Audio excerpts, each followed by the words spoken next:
The title today is Longevity Planning, and that is how do we make, when we retire, how do we make our money last? This is kind of our outline for the day today. We're going to talk about what are the threats to a secure retirement, not understanding your life expectancy, not taking inflation into account. We're going to talk about those things. Folks, those two things go hand in hand. Not understanding your pension options. Again, I shared before a few stories. I know Bob shared some stories with you of some decisions that folks made that were not advantageous. In fact, for some folks, it wound up being disastrous because they didn't understand what their options were. Not understanding your Social Security options. Thank you for your feedback on James Clemenson, and we're going to fly him back in next year. He's just a great resource. Poor investment practices. Now, we're not going to get into the weeds about particular funds, but we are going to talk a little bit about asset allocation, because asset allocation in retirement is extremely important. Poor tax planning. Pam Hicks, who is a CPA, who's the Chief Financial Officer at the Foundation, is going to follow me this morning. She's going to talk to you specifically about tax planning, poor long-term care planning. I'm going to get a little bit more into that, but you had John Clarkson, who was here yesterday, who shared some different things with you.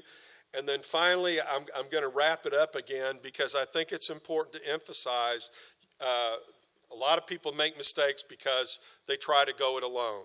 And you've heard there are a lot of resources and a lot of people out there who want you to succeed in retirement.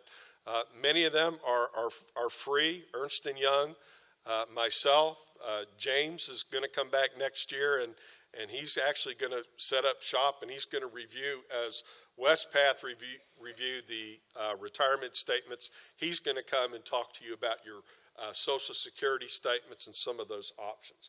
So that's going to be for the next hour. That's kind of going to be our framework for discussion. The first thing that we have to look at, and I think you've already seen a similar chart like this, has to do with your life expectancy. It's one of the things that I've discovered as I've worked with folks that people don't realize that the probability is statistically you are going to live a long time. Now let me say, if you'll look here, this is the individual actuarial mortality tables. It's 2012, so right off the bat, are these numbers correct? No. Why? What's happened between 2012 and 2018? We're living longer. We're living longer. Every year that goes by, now it may be in fractional terms, but every year that goes by, we are living longer. So what I did, and you'll see when I run the retirement illustrations, I'm very creative. This is John W., and this is Suzanne W. And what I did was these folks are both 65 years of age. Now, according to the actuarial tables, if you will look, if they're a non-smoker, John, who's 65 male, is going to live to 87, okay? If you look right away, Suzanne, who's a female, she's going to live a little bit longer. They're both the same age, but actuarially, women are going to outlive us, guys. That's just a statistical fact. So, 87 years, if you are looking at retirement at 65, 87 means that you're going to be in retirement for how many years? 22 years. At least 22 years. There's a 50% probability, 50%, 1 out of 2 will reach the age of 87. If you go down there and look, at least 1 out of 10 will reach the age of 97. And again, if you look here at Suzanne and you go down for non-smoker and you look, there's a 10% probability that Suzanne will just be shy of being a centenarian. Now, if you are married, Actuarially, the statistics change, do they not? Because two people, the actuarial statistics of two people, are going to live longer than just an individual person. So let's look at John and Suzanne together. Now, if you're married, this is an important side. This is the important side of the chart. There is a 50% probability, 50%, that of a married couple who is non-smokers, 50% probability that one of them is going to reach the age of 92. It's actually closer to 93. This table wasn't rounded up. I believe it was 92.7. So what does that mean if you are a married couple, both 65 years of age? It means there's a 50% probability that you are going to be in retirement for how many years if you're 65?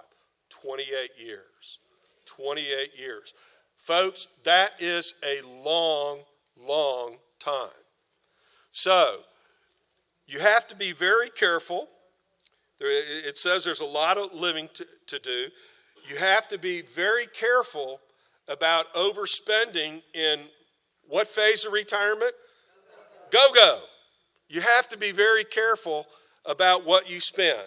So, one of the things that I'm able to do in this session that the other folks are not able to do, that Westpath is not able to do, is I'm going to actually give you some recommendations. Now, let's be very clear. I'm not telling you what to do, but I'm going to be making some very strong suggestions to you as to what you need to look at and some of the decisions that you need to make when you're looking at your retirement numbers.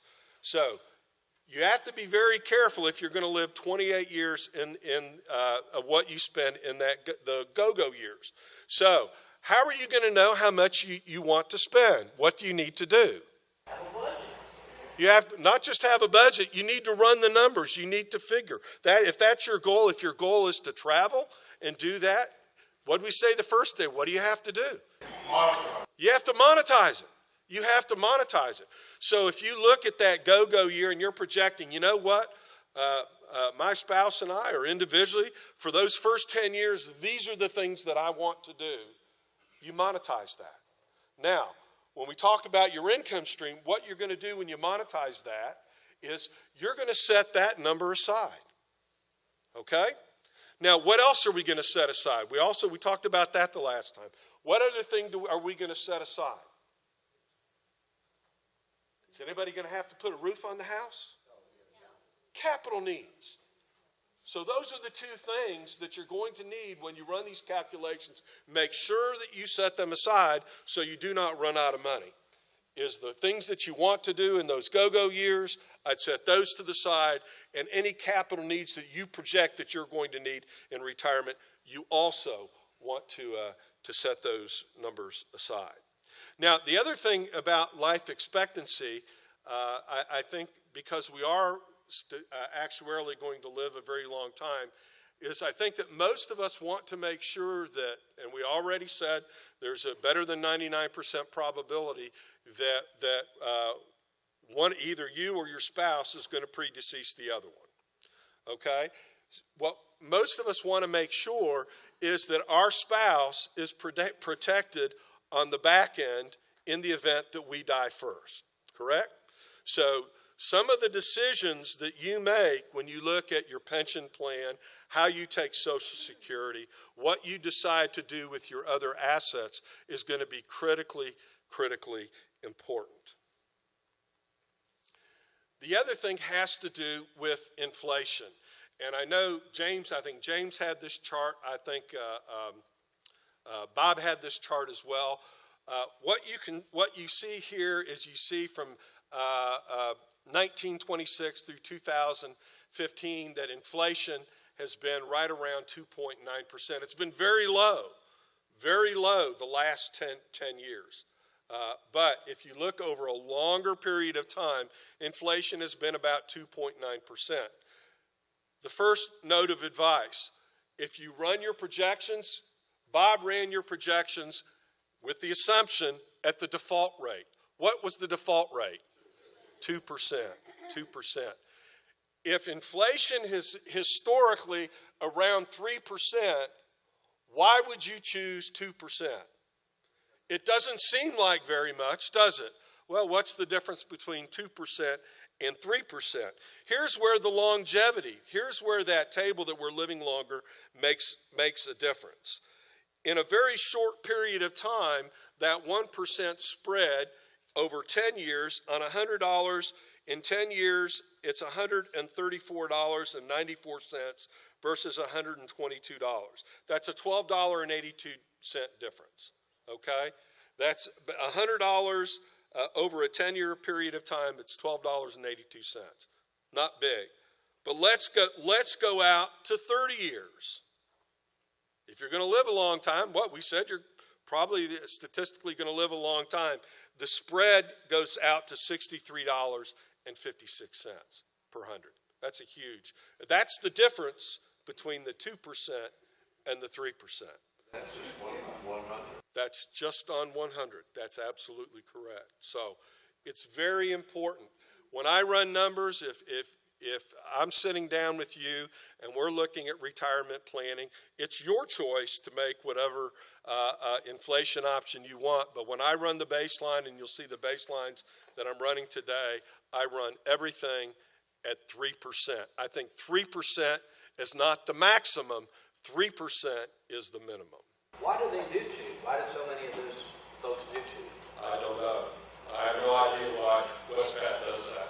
Do you have, I'm sure you do, an Excel spreadsheet that we can populate to do all of our projections that you can give to us? There's a worksheet that's actually in the initial booklet that you got, and I'm going to show you how to populate it when I do. No, I was thinking if you had an Excel spreadsheet, that would make it a lot easier. Okay. Write that down on your evaluation. We'll see about doing something like that. Or even developing an app where folks could do that would be very helpful. It's important, this is important in the decision-making process on pension elections, and it's also important on how you're going to be distributing other assets. Now let me ask you, 2.9%, we know that's CPI, that's a particular basket of goods, and over a period of time that has changed. But let me ask you this, have medical costs gone up at 2.9%? No. Have travel costs gone up at 2.9%? No. What are the two major things that most retirees need? Travel and medical. So that's the reason I say when you're looking at your things and you run your own baseline, start at 3%. Pretty clear? Is that clear for everybody? Okay. Of course, that's we just talked about that. What's inflation risk? It's the erosion of purchasing power. And then this is a chart we used before. Can you remind us again what CPI is? Consumer Price Index. Consumer Price Index. Sorry. Do you have enough to retire? So again, just as a real brief recap, you'll have Social Security as a base. You'll have your pensions. For clergy person, it's all that stuff that Westpac talked about. I talked to a few of you who may have been teachers or worked in the school system. You have your Florida retirement system. I can tell you a few things about that. I think the state of Florida is very deceptive when they give you your retirement projections, because all the retirement projections that they give to you, none of them are joint. None of them are joint. You have to ask for that. If you are still in that system, when you look, and the reason I know that is because my wife is a teacher. She's in the Florida retirement system. What do you mean by joint? You have 4 different options under the Florida retirement system, without getting too much into the weeds with that. The 2 that they project out for you are basically are single life and period certain. They're not. It's not a joint annuity with the spouse. You have to actually ask for that. Then the investments you're going to see when we run the baseline, that's basically everything else. We talked about, so all of these in here, all of those there, that's what Westpac unpack for you, and that's what James Clemenson hopefully has unpacked for you as well.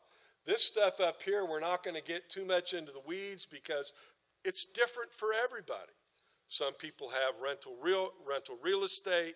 Other people have other types of properties and assets. It would be, we could spend a whole day just talking about all of that, but I'm going to give you a general rule when you run your retirement baseline. We're going to talk about that and how you take that into account. Now, the only way you're going to know whether you have enough is to, my mantra is you got to run the numbers, right? There's no other way to know unless you run the numbers. Now, there's three different scenarios you need to run, and the first one, we called it the soft floor. I'm going to show you an illustration with those numbers. That should be the very first one that you run, soft floor. The second one that you should run is the hard ceiling. Remember, the hard ceiling is where you take all of your assets, the Social Security, the pension, and everything else except for your home, and you turn it into an income stream. Okay? That's the hard ceiling. And you can't get more than that other than, and I'm not a fan of this, I'll just tell you right now, let me say a reverse mortgage. It is a reverse mortgage, in my opinion.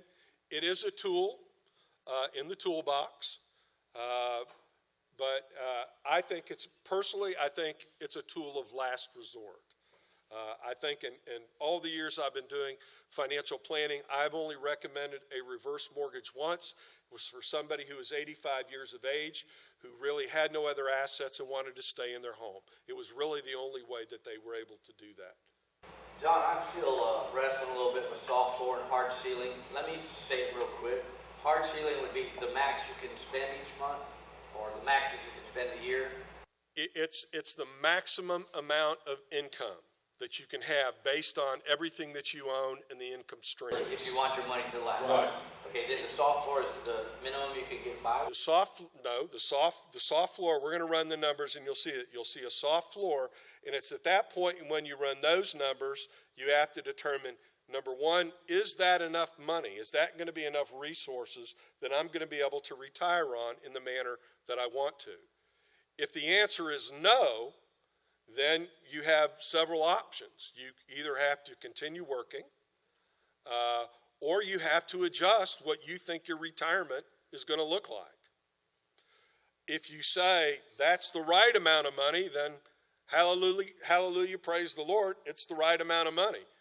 If it's more than you need, then you begin to make decisions as to what bucket am I going to turn on, or what bucket am I going to turn off? What are going to be the things that are going to be more advantageous for me in order to lower that initial income stream? And we've already mentioned two of them. One of them was Social Security, right? Delay taking Social Security. That's one option. Another option is you take a higher inflation factor on your pension. Because what happens when you take a higher inflation factor? It reduces the initial amount of income that you've got coming in, but there's a thing that I think is extremely important. What does it do on the back end?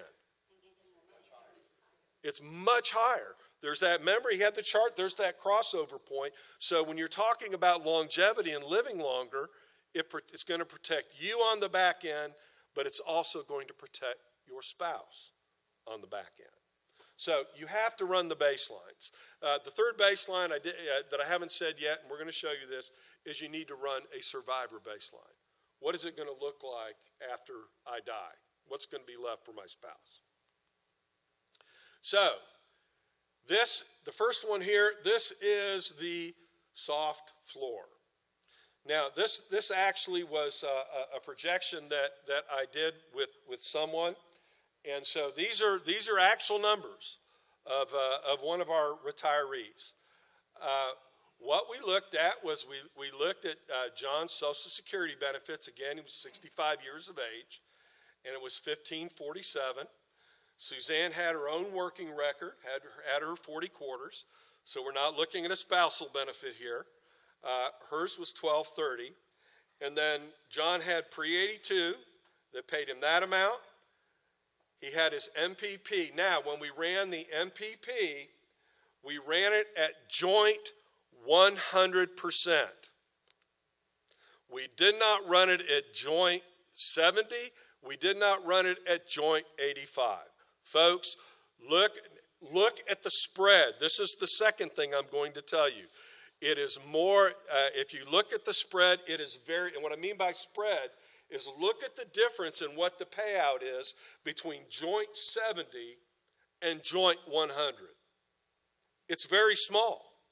So if you want to protect your spouse on the back end, for most clergy, the choice is going to be joint 100%, which means as you as the clergy person, for as long as you're alive, that amount is coming to you. It is your pension. If you die, 100% of that is also going to go with your spouse. Okay? So when I run this, I'm running everything at joint 100 with a 3% minimum inflation factor. So right there you've got 2,048, and then this was CRISP DB. That was defined benefit. Now, why are these numbers categorized this way? Because once you turn them on, for all intents and purposes, it's irrevocable. There's things you can do with Social Security, but I'm not going to go into the weeds with that. You can go back and then you can wind up paying Social Security back, but I don't think that applies really applies to very few people. So this is an amount here that's going to be fixed. Okay? Now, Social Security is going to have an inflation factor. That's going to have an inflation factor, and we put in 3% here. In this case, John and Suzanne are going to have $81,504. Okay? That's their fixed income stream coming into them. Now, their other investments, they had very few other investments that were outside of the pension plan. That fits with a lot of our clergy. Very few investments outside of that. They had $10,000. Now, CRISP DC, which is the Clergy Retirement Security, defined contribution, and then their UMPIP with the 35% rollout. And what we're talking there is, remember, this amount up here, 65% of that is annuitized. You get the other 35%. Okay? So what I've done basically is and I recommend it to most people, is why don't you just roll it, all of it into the UMPIP. Put it all into one bucket. Now, if you do that, you need to make sure you fill those paper out with Westpath. You need to let whoever does your taxes know that you have done a rollover. Because if you have a large, let's say you had in your MPP, the 35%, let's say it was $200,000, you're going to get a 1099-R from the Board of Pensions that says that you distributed $200,000. You need to let your CPA know that you did a rollover so that your taxes can be done appropriately. I've had more calls when I've done this with folks.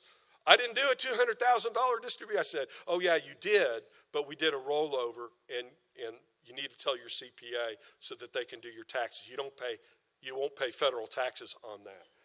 But in this case, so I put them all in the same bucket, and they had $153,920. So when you add all their other investments together, they had $249,458. Okay, that is that asset pool. Now, you can see what I've done here for their other income is I've used 3%. The financial planning industry, most financial planners use what's called the rule of 4, the rule of 4%. And that is that they use a 4% distribution. That's how they calculate a 4% distribution of assets, and that those assets that they wouldn't run out of money. Well, there is a probability that you could run out of money if you do a 4%. I'm going to show you a slide that shows that, okay? If you do so, I'm very conservative when I run these with the folks. If you want 4%, 5%, it's your money. You can do whatever you want with it, but I always run the calculations at 3% for my initial baseline. So you can see with 3%, that would be an additional $7,484. So if you add those two together, the 81,504 and the 7484 here, it means in retirement they have $88,988. That's the soft floor. Now, that money is what? Okay, so that other one, well, I've got a question. You were talking about, the 3%, you can take whatever you want on your other investments. Is that also irrevocable, or is that something that can change during the course of? No, this is your money. This up here can't change. Okay, so that other one, you could take 3% 1 year, 5% 1 year, 2% 1 year. You could change it year to year. Correct. Okay. But this is my suggestion when you initially run your baselines to see what you've got coming in. Okay? So that would be $88,988. That's one part of the collar.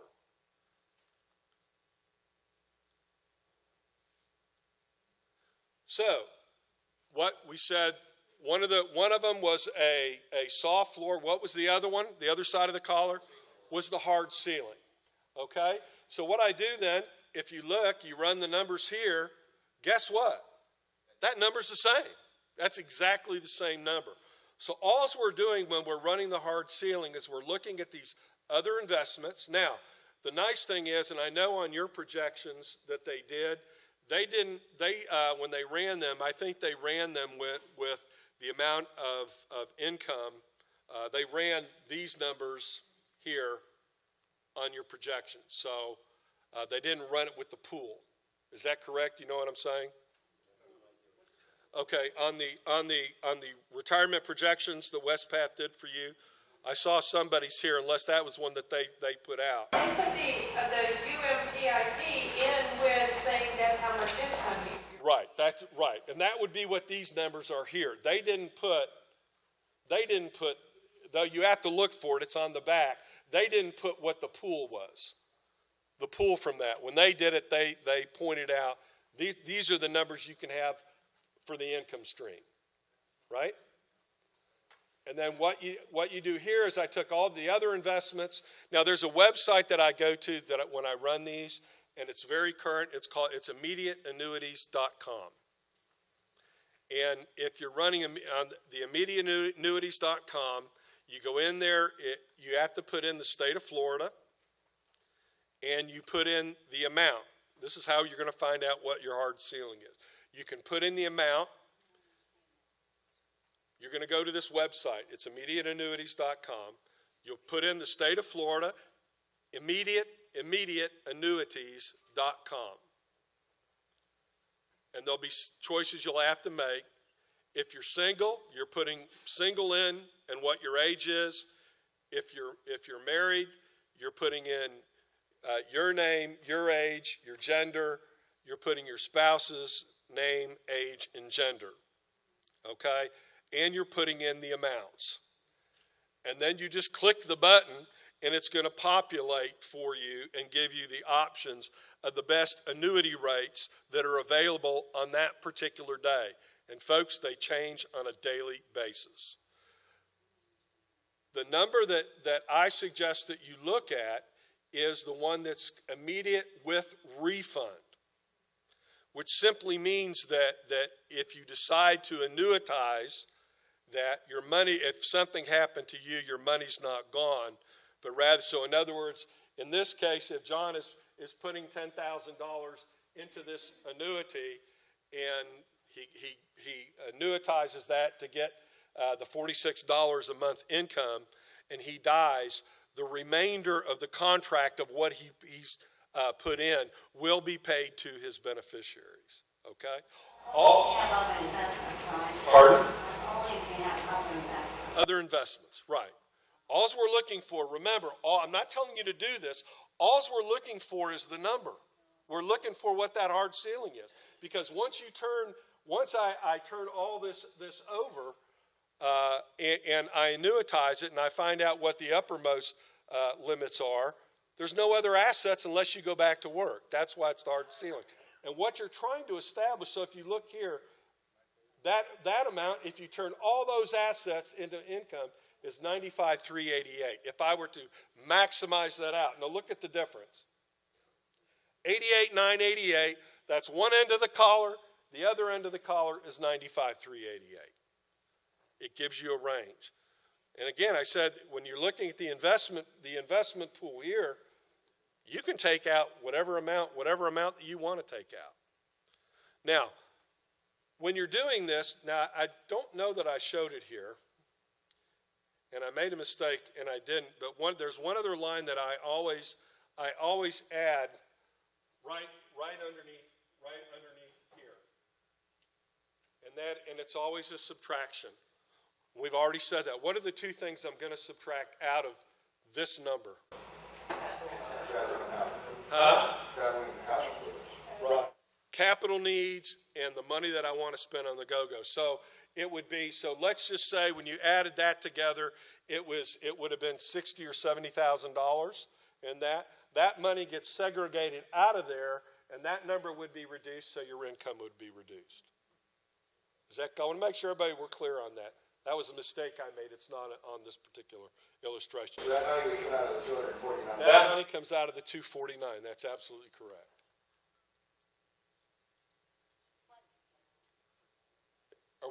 Yes. So why would the annuitized version of hard ceiling be giving more? Is it a higher rate of return? It's a higher distribution rate, and you're transferring, you would be, if you decided to do something like that, what you're doing is you're transferring the risk from yourself to the insurance company, and there's a premium involved in doing that. So they're going to pay you out higher than the 3% distribution rate. That's why your income's higher. But you're basically turning the asset over to them, and they're guaranteeing you that income stream. I'm not telling you that's what you need to do. Everybody is different. But I think you need to know what the soft floor is and the hard ceiling. Okay? That gives you a range. Now, why are some of these things important?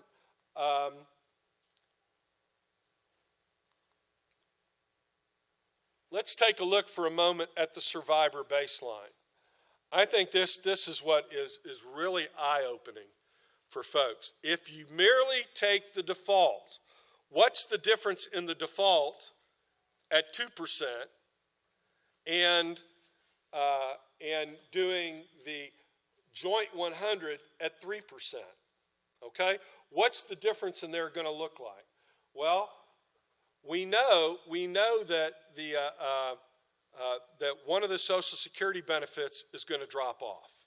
Okay, if John were to die, the way it works is Suzanne actually continues to get her amount, and she will get an additional spousal benefit that will bring her up to whatever it was that John had as a total. But what she was, so in other words, you've got an amount that drops off. Let's go back to. How much, see, John has 1547. So if he predeceases, she continues to get 1230, but they're going to give her an additional spousal benefit that will bring her up to the 1547. How much are they losing if he dies? $1,230 a month. Now, let's look at the pre-82 with the defaults, the MPP with the default, and the CRIS defined benefit with the default. What we see here is we see that there is a significant drop in those numbers. Why? Because she's not getting 100%. She's getting 30%, right?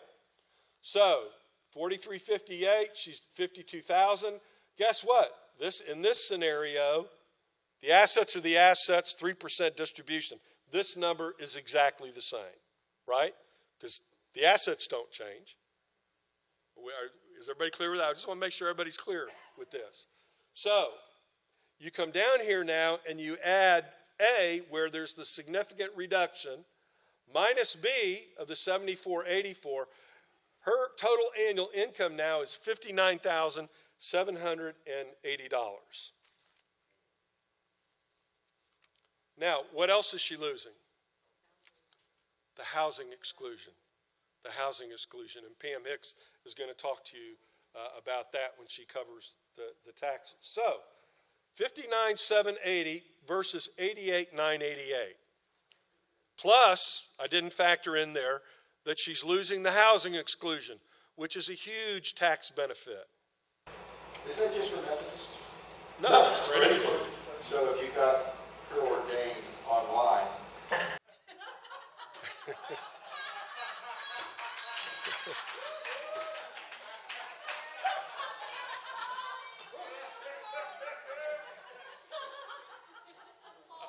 I won't go there.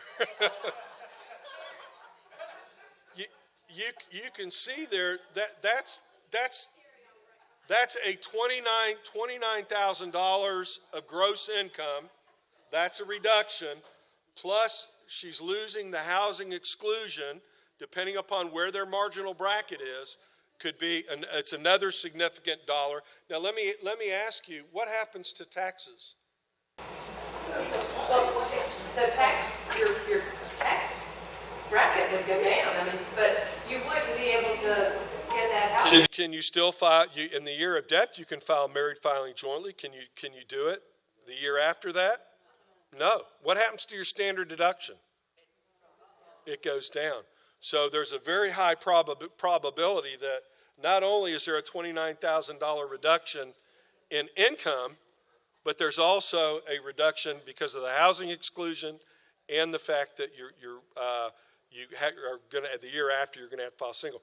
That's why when I have folks look, I recommend to them that they file, that when they do this, when they look at doing their baseline, they look at joint 100% and they look at the 3% because it protects the spouse on the back end. Now, I'd mentioned, yes, go ahead. You might want to mention, I don't know if there's any clergy couples in the room, but if there's clergy couple, even if one is not still serving churches, the spouse still gets to keep the exclusion. That's correct. If you are a clergy couple, you still get to keep the exclusion when the other one dies. Even if you're not active, but No, you don't have to act. you just have to be ordained. Yes.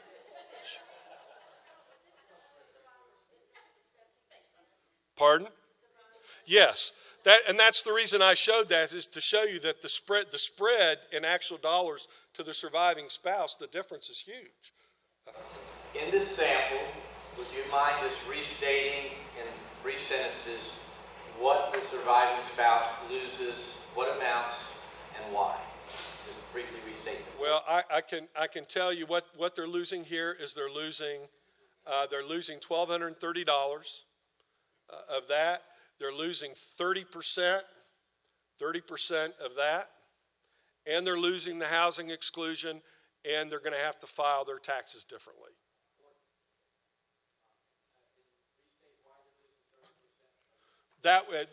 It's to show you what, if you chose the default, which is why I'm giving you the advice, look at the joint 100 with the 3%.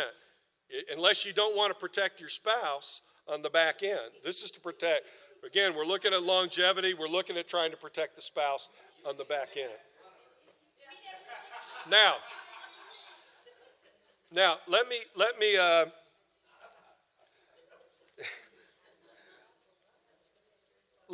me lift up just one other scenario. Now, I'm going to give you a caveat with this one other scenario.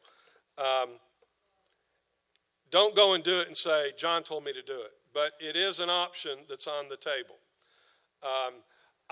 Let me say, I think if you are single and you have a dependent, or you have a child, or you want to make a gift as part of your thing to charity, then I think what you need to look at is the difference between the single life and the single period certain, the 10-year. The spread, again, go back and look at those Westpath slides. The spread is very small. And if you die early, again, with the single life and you die, that's the end of the benefit. The period certain, it would continue if you predeceased that period, 5 years, 10 years. If you predeceased that, then the income stream can go to either your dependent or someone else whom you name. Single line plus Finland, right? Yes. Just take a look when you run the numbers. That's what you need to look at. Is look at those options and look at what the spread is. And let me say, I wanted him to repeat it. If you want to make a gift to the foundation, to your church or to one of the ministries, it's a great way of doing that. Well, is there a, well, look, even in a best case scenario, there is going to also be the loss of some of the expenses. Well, in any scenario, there will be loss of some of the expenses. The deceased spouse will no longer incur the expenses they incurred before. It's not more than 20%. It's not going to be, because most of the expenses you have are fixed. If you die, your mortgage payment's still the same. Your car payment's still the same. Now you may sell a vehicle, but for all intents and purposes, which is why when I do some of the other numbers, when I did the life insurance, I used 20% as consumption, because that's usually a maximum number of when one spouse predeceases the other, the amount of expenses that go down. It's only about 20%. So it's not. There is some, but it's not as high as many people think. Even playing into the fact that you only have one person with medical responsibilities now, because that would be, to me, that would be the huge savings. Is that when one person dies, you've lost those medical expenses. It could be. It could be. I'm giving you general, as I said, everybody's situation may be a little bit different, but in general, if you look at a percentage, when one spouse dies, the amount of expenses that goes down is 20%. Now, okay, I told you I was going to give you another scenario, and that is, this is called, and it's not for everybody, but if you are clergy and you are in excellent health, if you are insurable, then you may want to consider if you're married, doing what's called pension leveraging. And what it is this. I'm going to give you numbers. If you want to write them down, I don't have this in there, but if you ran the first illustration at joint 100% with 3% inflation, I'm going to give you numbers that I've run before. For this person, joint 100, 3% inflation is $2,096 times 12 months is $25,152. Right above that number, if you will put MPP single life with 0% inflation, because now what we're trying to do is we're trying to leverage that and maximize that, is that amount would be $3,671 or $44,052 for a year, okay? That's if you were doing.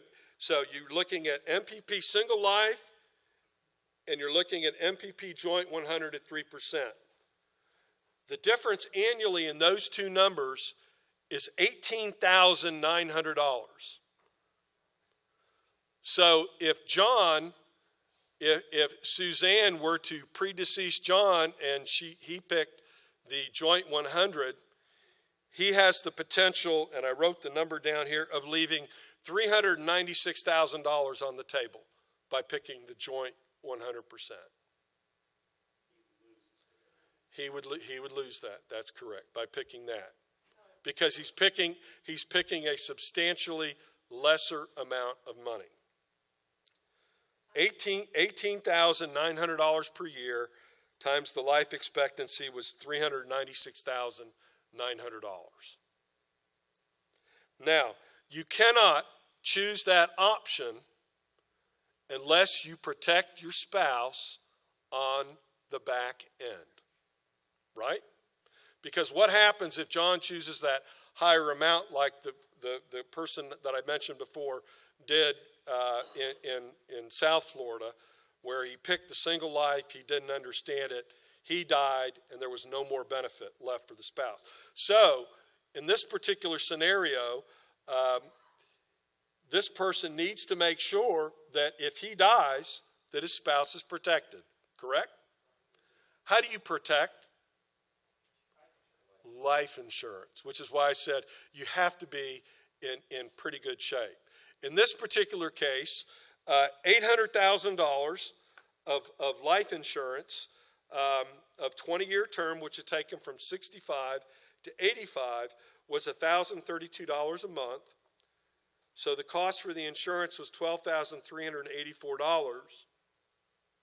The residual of that, which increased his income by $6,516 a year.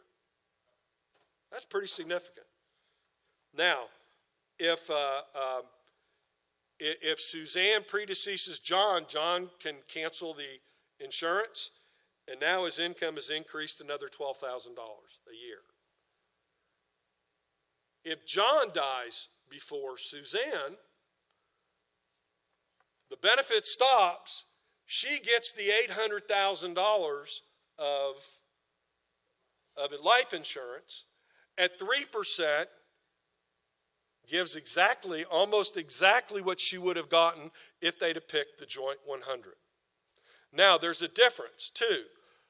Most of you who've told me most of what I have is in Westpath, right? Is it tax-deferred money? Most of it is. So when you pull that money out, you have to pay tax on it. Life insurance that comes to you is what? Is tax-free. So for the spouse, all of a sudden, you've created this bucket of tax-free money, which makes it much easier to do tax planning in retirement. So again, it's a tool. It's something to think about. Don't go and make any of these options unless you know you've sat down with someone and you know that you are insurable. That is an absolute key. So you're just saying if you're healthy, get life insurance? No, what I'm saying is if you're healthy, it becomes an option for you. It becomes an option. In this particular case, the additional amount of income, if you don't have long-term care, can be used for long-term care. And guess what? We're only talking about spending the spread. That's it, just the spread. So he's getting the same amount of income to use for every day at the joint 100. We're only talking about all that extra money that's there if they pick the single life.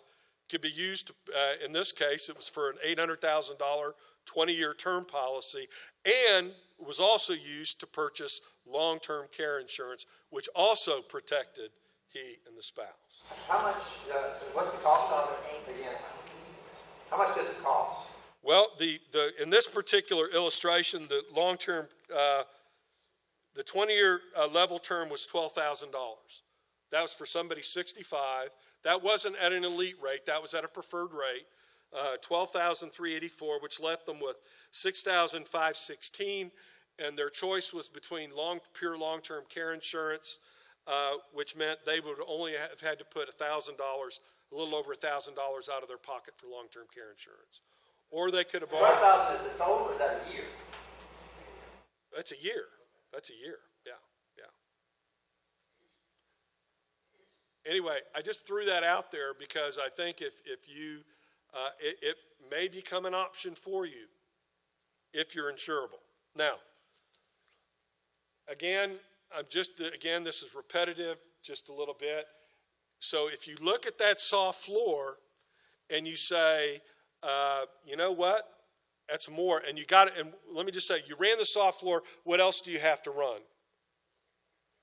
You have to run a tax return based on those numbers, right? You have to run a retirement. Get your CPA to run a thing at that. And that way you can compare your net that you have in work versus your net that you're going to have in retirement. All right? It's the net wage replacement ratio. That's what we talked about on day one. So if you're looking at that net and you're saying, wow, I didn't realize I was going to have that amount of resources, that's when you start looking at your Social Security and those other options that you have to say, you know what, I think maybe it's best for us to turn this bucket off, Social Security, and get that 8% increase. Or you may say, you know what, I want to take the Social Security. There's maybe some different reasons for doing that, and I'll just take a lower or a higher, much higher inflation factor from the Board of Pensions. Now, the other thing you have to know is if you retire early, and I wasn't here for part of James's presentation, did he talk about the fact that if you take a retirement before your full retirement age and you work, that there are income limitations? Okay, he covered that. Good. These are investment risks in retirement. This is another thing that's risky. The one at the top is one that nobody really understands, and I'm going to try to unpack that for you. It's called sequence risk. This has to do, what we say was important out of your assets is asset allocation. How is all that other money invested? Okay?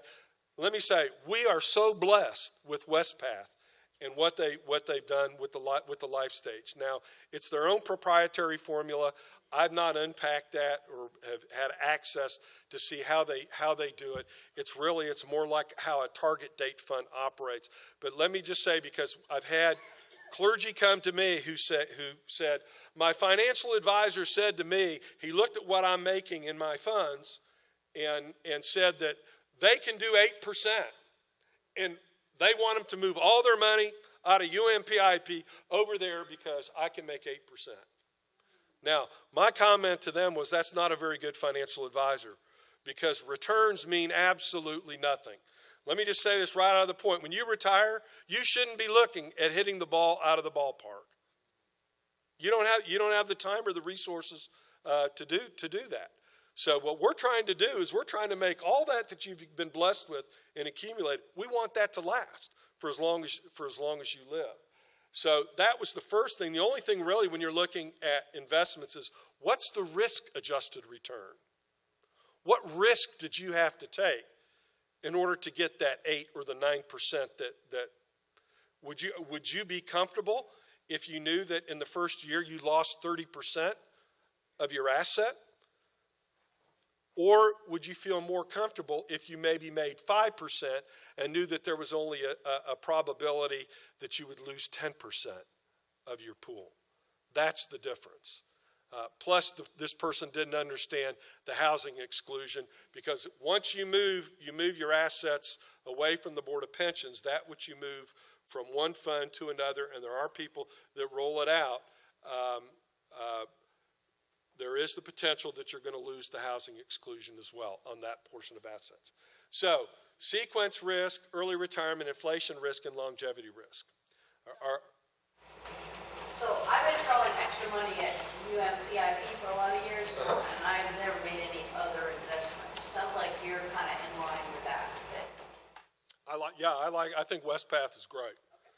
I think all their funds are extremely diverse.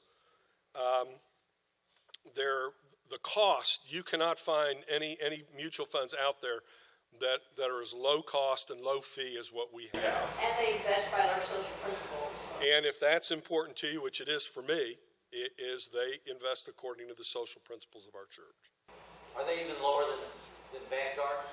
Pardon? The fees even lower than Vanguard? Yes. So, I put a teeter-totter up here because that's the balancing act that you have to do when you talk about asset allocation with your other assets. Westpath, if you got your money in the board, they do that automatically for you if you're in life stage. I used to do my own. I was one of those guys that. But let me tell you, if you're not on top of it, I mean they do the rebalancing and all of that automatically, and really they've made it so simple for us. All you have to do is choose one of 3 profiles. You're either conservative, you're moderate, or you're aggressive. Okay? And when you go on their website, go in there, and I encourage you to do that. Go in there and change your risk profile. It doesn't mean that, and all of a sudden what you'll see is this pie chart, and you put change, it'll instantly change. Nothing gets confirmed until you actually hit the confirm button. But you can see how your asset allocation will change. Now, what is sequence risk? Very important. Think 2008. I shared with some folks at breakfast this morning. I had clergy who thought they were going to be retiring who came into my office who were weeping. And because their asset allocation and all the numbers that they had put together and where they, everybody loved it when there was the big run up. Remember the end of the 1990s? What did Bernanke call it? Irrational exuberance. Everybody thought we were going to get double-digit returns, that it was just going to go forever and ever and ever. And all of a sudden, when the bottom fell out, everybody was going, oh my God, what just happened? Well, sequence risk is the risk of experiencing negative returns during retirement, especially at the beginning of retirement. Okay?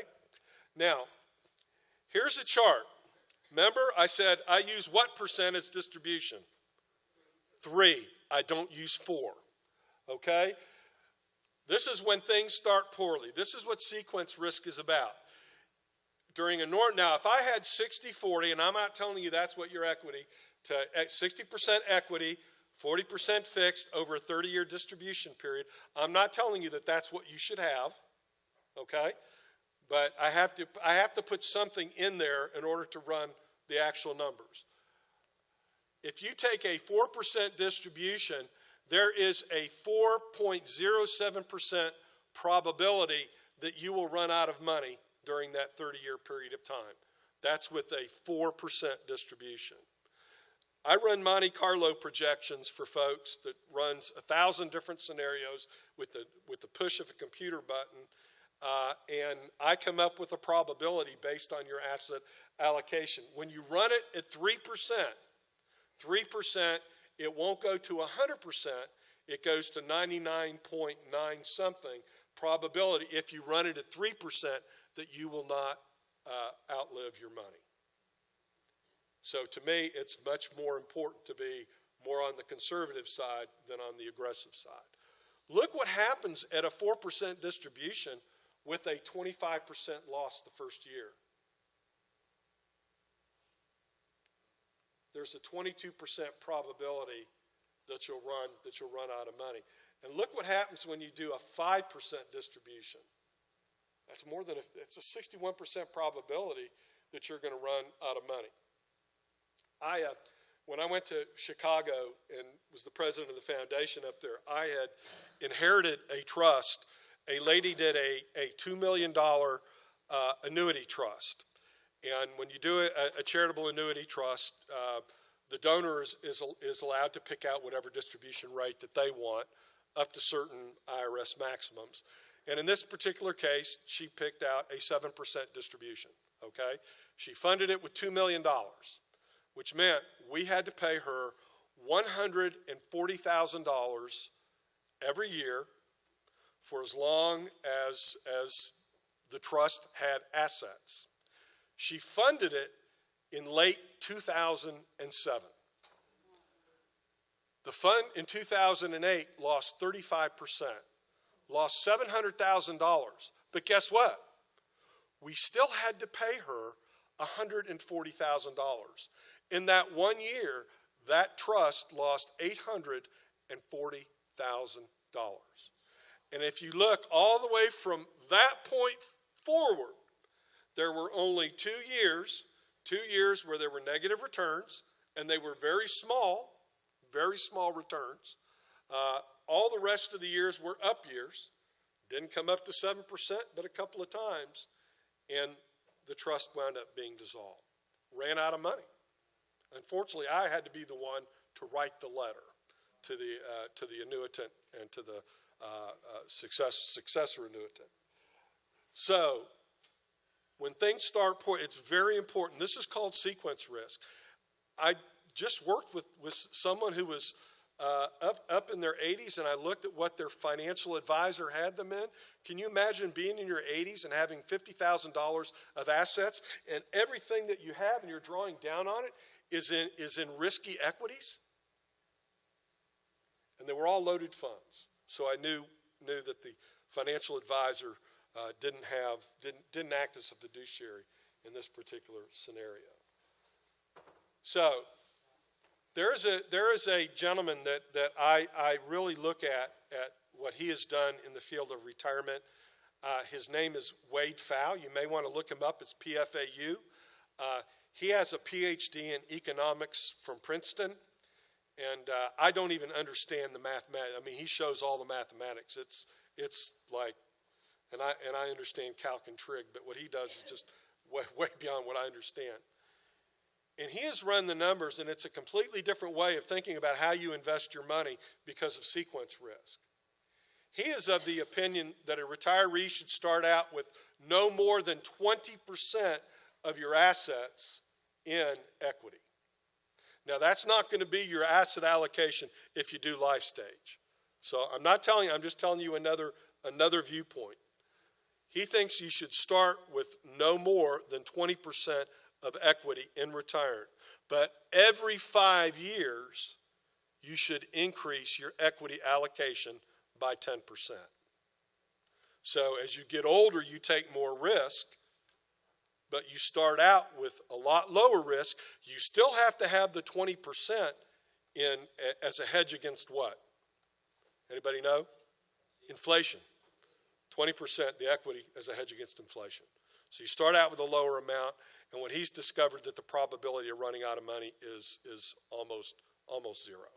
So, and again, we talk about risk. It's more than just the probability of a portfolio succeeding or failing. What good is having a high probability of success if you can't sleep at night, right? So, what's longevity risk? And I've only got a few more minutes. It's the risk of outliving your resources, and it's one of the most common fears of retirees. I go down to Sun City Center. I've been up in the villages, and I've talked to folks up there. It's called superannuation, and that's a big fancy term for they're worried. They had all their resources were in money markets, and if you had your money in money markets, you were going backwards, not forwards. It's been that low. So over the last 10 to 15 years, our seniors, our retirees have really suffered, people who depended upon that income. So many of them have had to completely spend down their assets. And again, longevity is our life expectancies are increasing. Now, how do you mitigate those two things? How do you mitigate inflation and longevity risk? Well, you do it one of two ways. You do it by defined benefit plans. And we're fortunate that's what your MPP is, that 65%, that pool, they turned it into an income stream. Why? Who's assuming the risk? Westpac. CRISP DB, pre-13, post-13, they're defined benefits. Risk has been transferred to Westpac because they're going to pay you, remember what Bob said? They're going to pay you that benefit for as long as you live. Defined benefits is one way. The only other way that I know of is through annuities, okay, and that's purchasing an annuity. What you're doing when you purchase an annuity is you are transferring risk from yourself to the insurance company, because what they're doing in essence is they're guaranteeing that if you transfer the money here, they will pay X to you for as long as you live. Okay? Now, that doesn't mean that there's not risk with purchasing an annuity. What do you have to know about the company? You have to look at the financials, because the annuity, your income stream there is only as good as the insurance company that's backing it. That's extremely important. You can do a single premium annuity. I've already told you the website where you can go out and you can look there. Now, I'm not telling you to go and do it. You don't need to do that initially when you retire. It may be you go through that go-go phase, you go down to the slow-go phase, and you say, you know what, I want to take some of the risk off the table. That may be a point where you decide to do an annuity.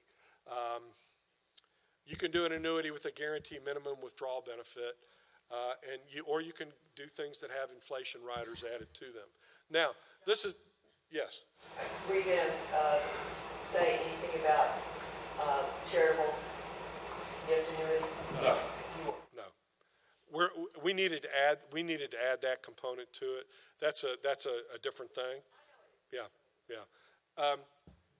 This is the thing that I think is very interesting, is Allianz did a survey and they found that 54% of Americans, 44 to 75, have expressed a distaste for the word annuity. I saw some of you cringe when I said annuities. I could see it out there. And that's despite the fact that 80% surveyed preferred a product with 4% return and a guarantee against losing value over a product with 8% return and subject to market risk. Guess what that is? It's an annuity. It's an annuity. So it's what is sold, and I think part of the negative side of annuities is because we all hear the stories of abuse that have taken place.